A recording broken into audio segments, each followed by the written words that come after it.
Hello and a warm welcome to our special program coming to you from the corridors of Parliament. As the nation celebrates 148th anniversary of the father of nation, Mahatma Gandhi, we look at the brand Mahatma, the journey of brand Mahatma over the years. Have we been really able to rediscover the brand Mahatma, and is Gandhism relevant to the current political, social and the cultural fabric of the modern era? I'm joined by an erudite panel of guests. Next to me is Dr. Shamika Ravi. She's Senior Fellow of Governance Studies Program at Brookings, India. Next to her is Sucheta Mahajan, Professor, Center for Historical Studies, JNU. And next to her is Dilip Cherian, Founder, Perfect Relations Image Group. Welcome all of you on this special program. Let me begin by Dilip. Is brand Mahatma really just an image or an icon? How does one remember Mahatma in the 21st century? To be honest, today it's quite difficult to relate to what he stood for, because the times, it seems, were different. But if one looks at the core of what is human reality today, social, economic or political, the wisdom of the man was in a sense encapsulated in three things. One, his immense power of communications. Two, the virtual immortality of his ideas. And three, the fact that he managed to get people who believed in those ideas to then be founders of the nation. So I think the ability to transmit, the ability to communicate, and the ability to have those ideas in the first place. So though it seems a long time away, this is a man who clearly saw the future and has crafted it pretty much as he would have wanted it to. Not fully, with aberrations of course, but otherwise a great icon who has lasted 147 years and more. So that's purely coming from a person who's known as an image maker. But Sucheta, talking about the basic principles of Gandhism, which Gandhi stood for, let's begin with the concept of non-violence. How do we really apply the concept of non-violence in the modern era? Because for many, I mean, if you look at the current generation, for many of them, the concept of non-violence is a very utopian idea, and they would just not imagine that this kind of a thing actually happened. First of all, we should do the right thing by Gandhi by not calling it Gandhism. Okay. Because he was never in favor of any of his ideas becoming an ism. Okay. So if we say, what are the relevance of Gandhi's ideas, and more than Gandhi, his actions? And I'm glad you brought up non-violence. One of the most important statements he made was, he said, "My life is my message." So it's not just about ahimsa being an article of faith for him. He showed that non-violence was the most effective strategy of passive resistance against a powerful colonial rule. When you don't have arms, right, and you are up against a very powerful armed opponent, then what you have with you is a moral courage. Right. And that is what non-violence was all about. Also, non-violence was extremely useful as a strategy, a very practical strategy, because all kinds of people could participate in the movement, which was a non-violent movement. Whereas if you had an armed struggle, then only some very militant, firebrand kind of people could be part of it. And one thing I just wanted to say at this point, Gandhi said, he said, we must always remember that fighters do not always live at the barricades. They have to come back to the family. They have to come back to the constitutional front. Women go back home. So non-violence was a strategy, a method which allowed this kind of complex movement where you interspersed faith of protest with phases of rest and then preparedness and then constructive work where you went back to the villages and did khadi and untouchability work, and then you got strength again, and then you had the movement again. The basic idea of non-violence, he was trying to send a message. If you totally look at the personality of Brand Mahatma, he was a man of actions. But unfortunately, Shamika, a lot of people, I mean, when you talk to the younger generations, they have a picture in mind of Mahatma Gandhi, and that is of a smiling saint, and they don't remember him too much for the kind of actions which he has done, which Sucheta has just emphasized. So how will you really instill the idea of this Mahatma into the minds of the younger generation so they don't remember him just as a smiling saint?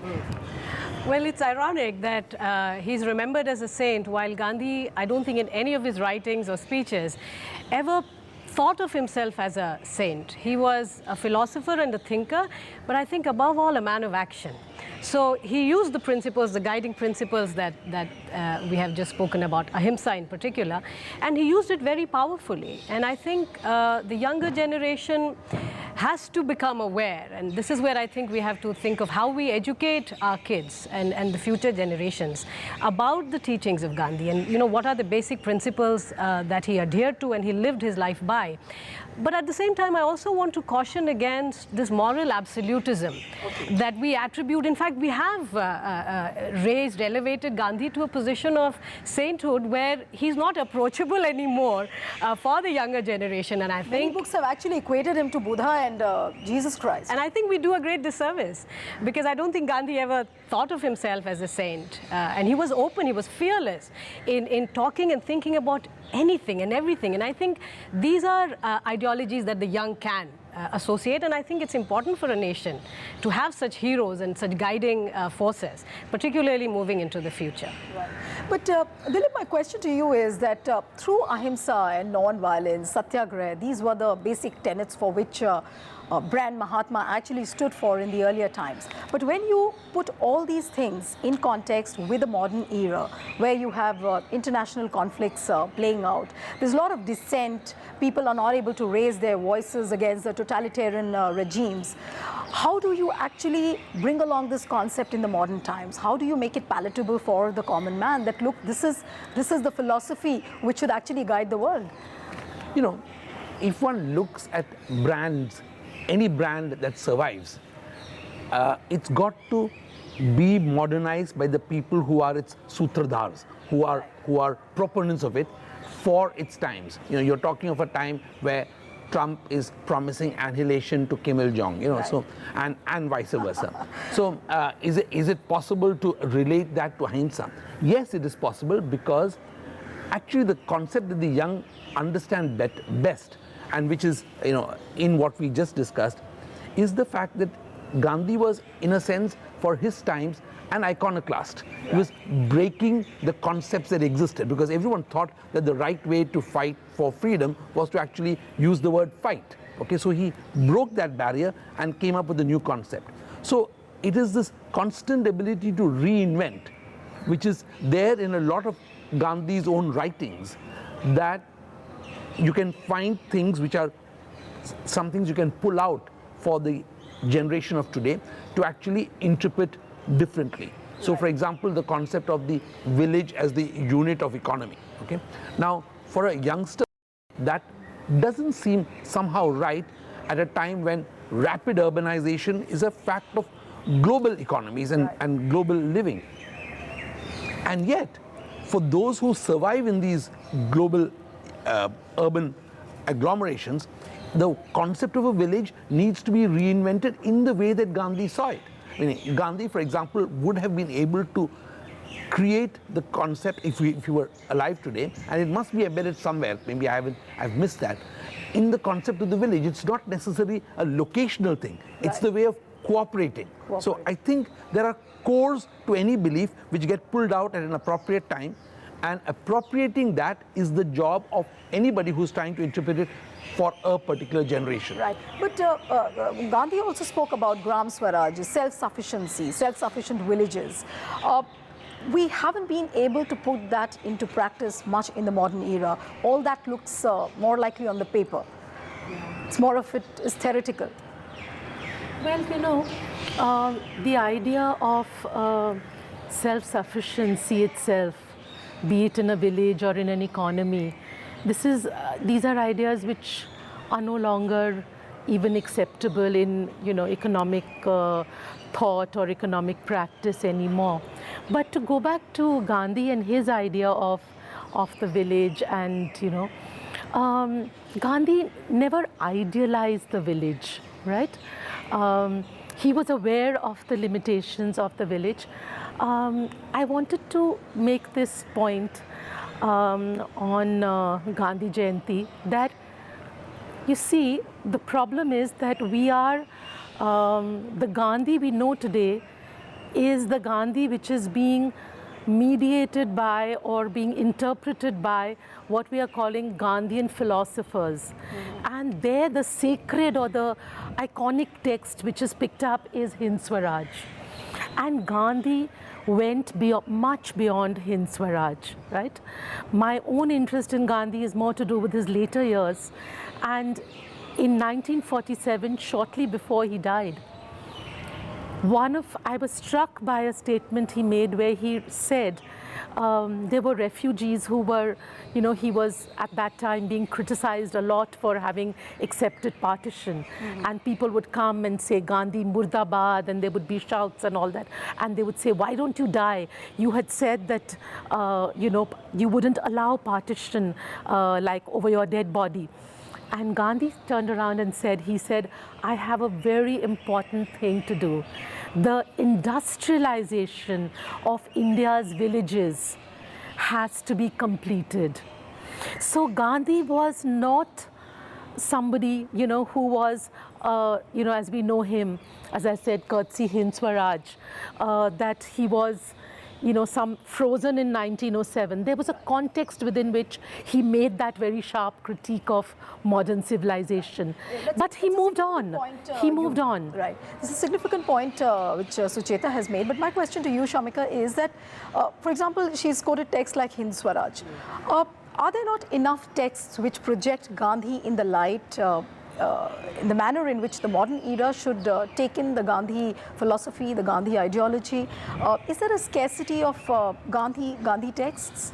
You know, I'm really not in a position to answer that question. But what I will say as an educator, as a scholar, is that, you know, every nation needs its heroes. And Gandhi is a great hero for us.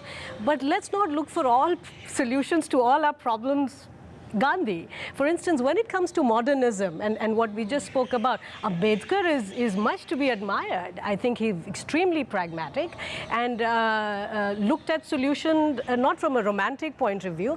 But I must, again, pulling back to Gandhi, say that I think other than non-violence, satyagraha and so on, we forget that he was a humanist.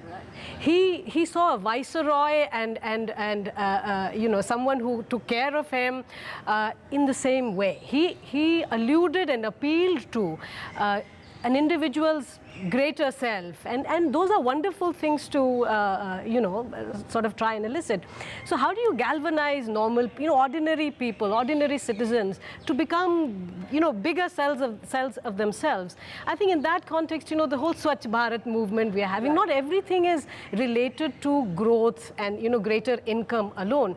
Development is also social. It's a mindset, and I think those are lessons which you know, we must look at from the writings and the works of Gandhi. So humanist, I think, you know, in a growing, you know, country, you know, globe which is increasingly faced with violent extremism within countries, and he referred to Trump and North Korea, within India, within pluralistic societies we have communities which are getting polarized, and yet we're all humans, and in that sense appealing to those loftier, you know, greater sentiments is very important, and I don't think we can move away from that. So Dilip, my question to you is that how does one see the nature of protests? Because when Mahatma Gandhi started his non-violence and the civil disobedience movement with the Salt March and all those episodes which are etched out in the history books, what is the kind of protests which we see in the modern times? Look at the protests which are happening from the Arab Springs, Boston, then Wall Street. What should be the nature of protests then? You know, again, you got to contextualize it in terms of history. Today, Gandhi would be the master of attracting flash mobs. I think that if he were, Okay. to his times, he knew what worked. As I said, quite a bold statement you made. the greatest element of him was his skill in communicating at multiple levels. Right. At one level, the humanism thing, and at the other level, talking of very basic instincts of people, you know, communalism, untouchability, caste, the whole issue of, you know, everything was directed towards what worked with the masses who he needed to galvanize for his vision of what he wanted to do. Right. So I think that there is enough of a body of both research and writing. You know, unlike leaders of today who probably will be remembered only by their tweets, the fact is that Well here was a said. man who actually wrote, who put his thoughts down, and who also communicated his thoughts by multimedia, because you know, he had a magazine going, he had his own writings, he had letters, he was working at multiple levels. The media of that day, he pretty much knew how to play with. Right. But if you look at the non-violent protests, specifically in terms of the Arab Spring, the Boston protests, Wall Street, and also within our country, the kind of candlelight marches which we have seen over the years, is it not ironical that the non-violent protests basically are seen that they are portable, they can reach any part of the world, but people are not getting convinced, the establishment, the ruling establishment doesn't get convinced of these the persuasion of these non-violent protests. Is it not something which is very ironical at the moment? Well, you know, I think it varies from protest to protest. We can't say that all of them are merely symbolic and they haven't had an impact, you know. Okay. The Arab Spring, for example, did lead to huge political upheavals in the region. If we go back a little, the civil rights movement in the United States, you know, Martin Luther King, I mean, here was one person who was truly inspired by Gandhi, and I think what was interesting was how he took forward Gandhi's ideas. It was not just application of Gandhi's ideas, but it was a creative kind of, you know, use of those ideas and deepening those ideas and using them for a context. So, and I think therefore that, you know, that whole movement is a very important example. When we were sort of younger, I remember how the anti-nuclear protests, Right. you know, worldwide, that whole movement was very much inspired by Gandhi. You know, icons that we had in college like E.P. Thompson, you know, who were all very left and Marxist and all that. And then they all turned around and, you know, joined the peace movement and the anti-nuclear thing. And Gandhi was a big, big force. Abdul Ghaffar Khan, and the way, again, you see, the non-violence of Abdul Ghaffar Khan, which he took to the brave Pathans of that region, was a very different kind of non-violence from the way that Gandhi was using it, say, in Gujarat or in India. Right. Because the Pathans, for them to be non-violent, it had to be communicated and put across in a very different way altogether. And I think really that it would be very, very, it would almost be like a frog in the well attitude that we'd have if we tried to claim Gandhi as just somebody who is important for us alone. I mean, there's, you know, he is of the universe, and I totally agree that, you know, we shouldn't deify him, we shouldn't put him on a pedestal. I also don't think we should do this kind of sort of symbolic kind of lip service to him, the Swachh Bharat thing, you know. I think, you know, I mean, all that we now have are his, you know, his goggles, you know, I mean, his the glasses, the round glasses, the sort of this. Where is Gandhi in this present regime and in the whole thing? So we've got to go beyond that, So does modern era then need to rebuild itself as far as the brand Gandhi is concerned? Does it need to rebuild itself as far as the presentation of Gandhi is concerned, which you just mentioned?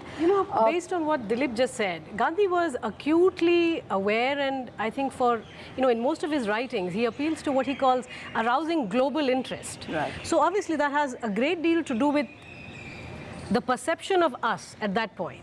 And I think there is the basic tenets of what is, Gandhi has also got to do with what are the basic tenets of Indianism, us as a civilization. Today the rise of the US or the rise of China is seen with some degree of suspicion, has been seen in terms of the US in particular. India's rise is not seen as an aggressor's rise or with suspicion, globally. And that has something to do with us as a civilization never really being aggressors, militarily or otherwise. And I think, therefore, Gandhi also espouses something which is acutely, innately Indian. So while I agree with you that he is of the world, I think there is also something very innate and Indian about what is, typical and of Gandhi. But the relevance in modern day is there. It's just a matter of educating the young. It is a matter of communicating the right set, but no sainthood. I think young find it very difficult to approach what they cannot relate to. Exactly. And in that sense, we would do great service to these heroes of the nation if we question them the way they really did at their time. So, Dilip, does Swachh Bharat then become the biggest reference point for the brand Mahatma in the modern times? Because if you talk to the smaller kids, they say Swachh Bharat is all about Mahatma Gandhi. That's possibly a communications tool which has been used in the last couple of years. Okay. But if you were to completely modernize Gandhi, I would say, imagine Gandhi were an app. Perhaps the Gandhi app would have Swachh Bharat as one element and how to protest as another element, how to clean up your village or how to re-energize your village. Today this concept of the real global village is something that younger people relate to completely.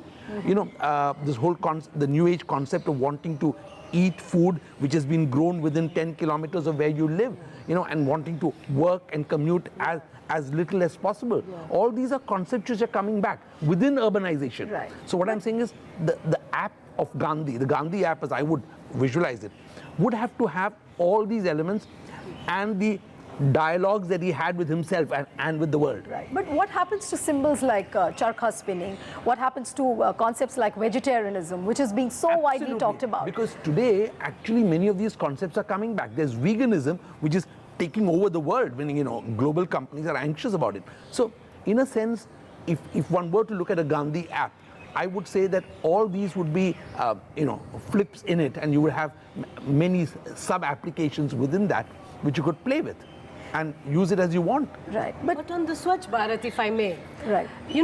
I think it's an excellent way to combine Gandhi's birth anniversary with what I think right now the country is witnessing and should, in a much enlarged force, is this whole cleanliness drive. Right. It is a social movement. We really do want it to become an innate part of a citizen's life. So for them to really be seen as the one and the same, I'm completely okay with that happening, as long as we achieve what the objectives are. Right. But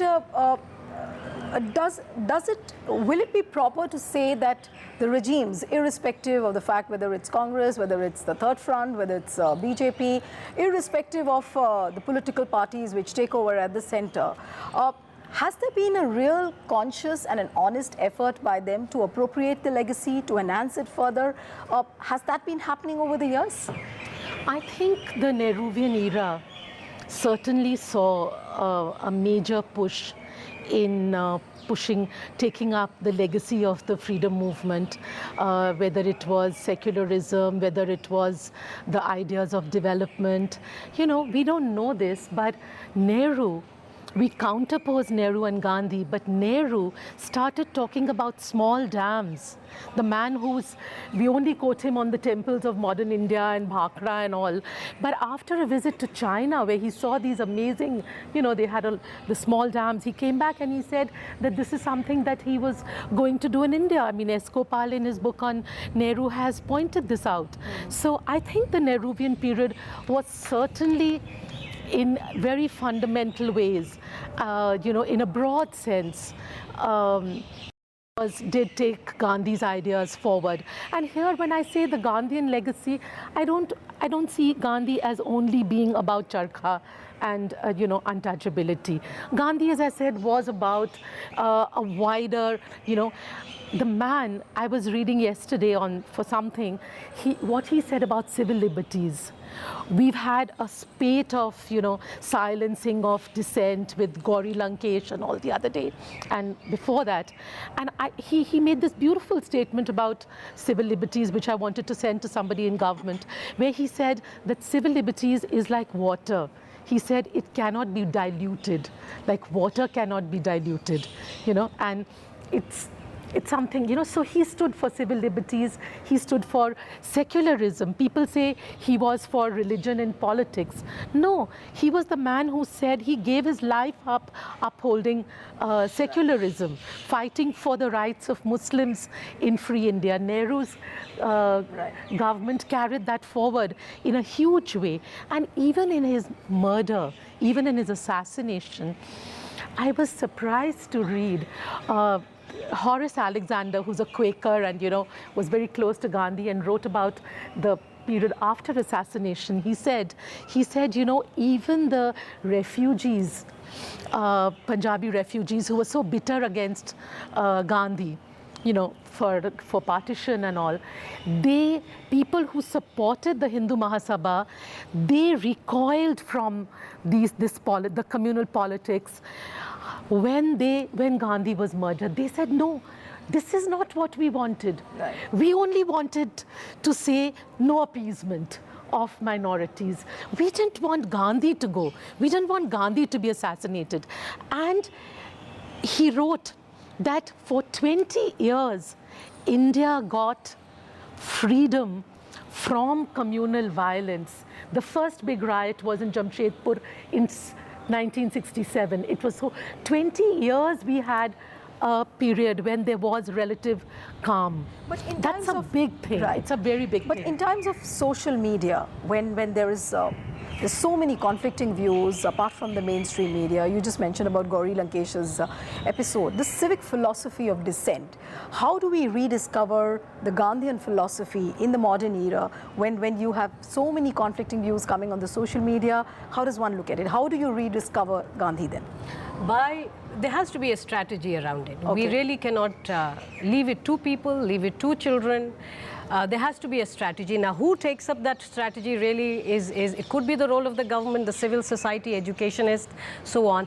But I think it's about time that in a pluralistic society, we educate ourselves. I mean, there is so much about Gandhi written, which is much more than what we are aware of from our textbooks. And I think by opening up, by discussing, openly questioning, in order to, get people to critical thinking. We are not a nation of slaves, and definitely we do not want the youth to be unquestioning. Again, that is where the sainthood has to be. Gandhi did create a public questioning culture. So, as she said, that there has to be a strategy. So what, according to you, would be the strategy in the 21st century to remember what Mahatma Gandhi stood for? It's a bit of yin and yang, actually. It's always the duty of any ruling government to appropriate Gandhi and interpret it in the way they want to, because he's the father of the nation. Right. So that's a given. It's the duty of civil society to recognize that irrespective of what message government may be giving, the fact is that here was a who did not recognize... And an icon like him doesn't belong to a right wing or a left wing. He does not belong to any wing. The fact is that he belongs to the nation. And therefore appropriating him, while it is the duty of any government to talk about him, it is the duty of citizens to recognize that actually they own him as much as they own the Constitution. Right. And I think that would be the real way of interpreting him at both levels. Right, well said, and I think that's a note to also end the program. But remember that it's perhaps it's time to break ourselves from the bondage of traditional thinking and come out in the modern era. And apparently, Gandhi holds the promise for freedom and the empowerment of people. Thanks so much to my wonderful panel, Dilip, Sucheta, and Shamika. Thanks so much. So that's it on this episode. See you next time. Goodbye and thanks.